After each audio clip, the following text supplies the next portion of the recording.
యేసు ప్రభు దేవుడు కాదు అని చెప్పడానికి వాడే ఏదైనా సరే ఒక వచనం తీసుకుని రండి, బైబిల్ వెలుగులో అది నిలబడదు. బైబిల్ వెలుగులో నిలబడదు.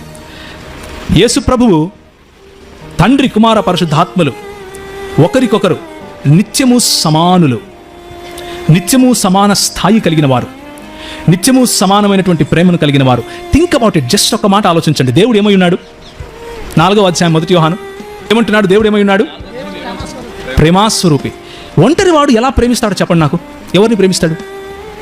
నువ్వు లేవు, నేను లేవును, దేవదూతలు లేరు, భూలోకం లేదు, పరలోకం లేదు, ఏమీ లేదు, ఆయన ఒక్కడే ఉన్నాడు, ఒంటరిగా ఉన్నాడు. ఎవరిని ప్రేమించాడు?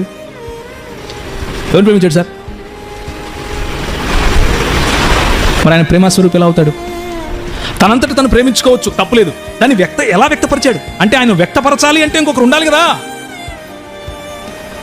అదే యోహాను సువార్త 1వ అధ్యాయం 1వ వచనం చెప్తోంది. ఆది యందు ఏ సృష్టి లేనప్పుడు, ఏది లేనప్పుడు వాక్యము దేవుని వద్ద దేవునిగా ఉండే. అది క్రైస్తవ దృక్పథంలోని దేవుని యొక్క సంపూర్ణత. అది త్రిత్వ సిద్ధాంతంలో ఉన్నటువంటి సంపూర్ణత.